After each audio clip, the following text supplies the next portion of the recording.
सबसे पहले पंचवर्षीय योजना की संकल्पना किसने दिया था? तो स्टालिन ने ही दिया था। ठीक है।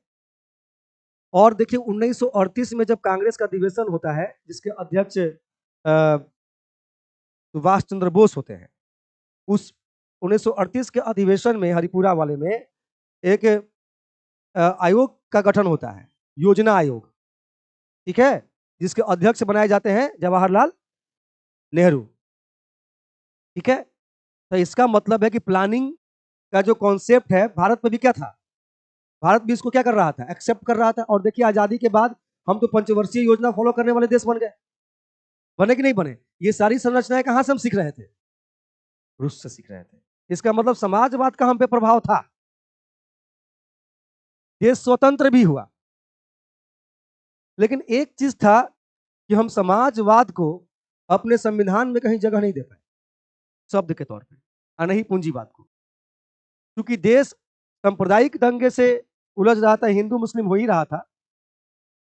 ठीक है, साथ ही अगर हम समाजवाद शब्द का प्रयोग करते तो पूंजीवाद और समाजवाद होना भी क्या हो जाता, शुरू हो जाता। पूंजीवाद और समाजवाद में भी एक कैपेसिटी था, ठीक है, कि भारत में पूंजीवादी देश और समाजवादी देश प्रवेश कर जाते। जो राज्य पूंजीवाद के समर्थक थे उसको अमेरिका का साथ मिल जाता, जो राज्य समाजवाद के समर्थक होते उसको किसका साथ मिल जाता, रसिया का साथ मिल जाता। और भारत खाली हिंदुस्तान पाकिस्तान देख रहे हैं और इसे 500 टुकड़ों में बढ़ जाता। ठीक है, पटेल समझते थे कि एगो तो उलझन है, हमें समाजवाद और पूंजीवाद लिया के और नया बखेड़ा क्यों खड़ा करें, यहाँ तो हम लोग टूटने के लिए ऐसे ही तैयार थे। भारत के पास दो ही विकल्प था माउंटबेटन योजना में, सभी राज्यों को अपना अपना स्वतंत्र अस्तित्व बनाने की अनुमति थी। या तो मन है तो भारत में मिलिए, मन है तो पाकिस्तान में मिलिए, या मन है तो स्वतंत्र रहिए।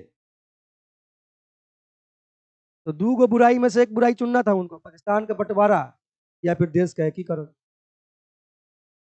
तो अगर पाकिस्तान के बंटवारा को तत्काल नहीं स्वीकार किया जाता तो देश में विखंडनीकरण की प्रक्रिया शुरू हो जाती और देश कई टुकड़ों में पड़ जाता। ठीक है, पता चलता कि पाकिस्तान के चक्कर में है ना 562 रियासत, 562 रियासत नहीं 562 देश बन जाते। ठीक है, तो इतने टुकड़ों में भारत बढ़ सकता था। 1-1.5 तक गुलाम रहे हैं महाराजा, तनिया से एक दो टुकड़ा हो गया तो क्या दिक्कत है कि नहीं? बड़ा तेज है जी, 1-1.5 साल तक गुलामियों में जिएगा, 1,500 साल तक, तो बाद भारतों अखंड रहे, है ना? ये पढ़ाई कहाँ से पढ़े हैं आप? पहले जाति धर्म से मौका बाहर मिले तब ना सोचने का मौका मिलेगा आपको। अभी तक तो भारत की युवा पीढ़ी 21वीं सदी में है, जाति और धर्म से ऊपर उठी कहाँ है? उठी है? ये से जब उठ जाइएगा ऊपर तब आपको समझ में आएगा कि बहुत कम कीमत चुका है यार। नहीं, बहुत कम, इससे बहुत भारी कीमत चुका सकते थे। तो हमें तो समझ में नहीं आता कि कांग्रेस बंटवारे के लिए जिम्मेदार है कि कांग्रेस ने भारत का एकीकरण किया। आज आरोप लगता है ना कि जिम्मेदार कौन पाकिस्तान का, तो कांग्रेस। गनीमत है कि एक देख रहे हैं, कांग्रेस ने बहुत बढ़िया प्लान किया, बड़ी समझदारी से काम किया कि भारत कई टुकड़ों में नहीं बटा, नहीं तो कई टुकड़ों में भारत क्या हो सकता था, बट सकता था।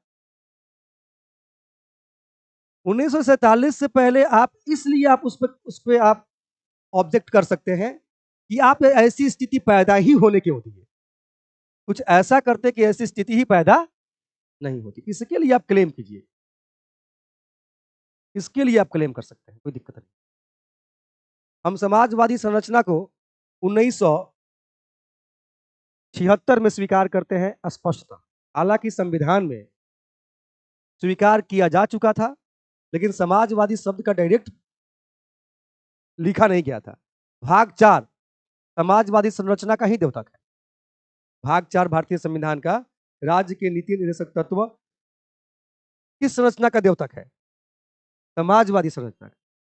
मौलिक अधिकार हम अमेरिका से लिए हैं, पूंजीवादी देश से, तो हम हर देश से प्रभावित थे, लेकिन केवल दार्शनिक शब्द का इस्तेमाल नहीं करते, पूंजीवाद समाजवाद, पूंजीवाद समाज, इससे विचारधारा सीधे इधर उधर हो जाता है, दो फांक में हो जाता है।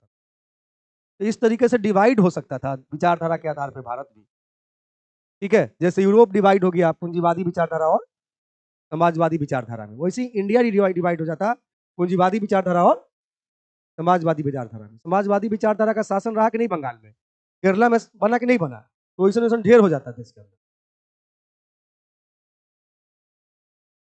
तो यहाँ से जब हमारा कारवां बढ़ता है, जब जवाहरलाल नेहरू तो कन्फ्यूजन में मर गए, जब उनकी लाल बहादुर शास्त्री भी कन्फ्यूजन में गए, है ना। जब इंदिरा गांधी बनी देश की प्रधानमंत्री, तो 42वां संविधान संशोधन जब की 1976 में, उन्होंने संविधान में समाजवाद शब्द का समाज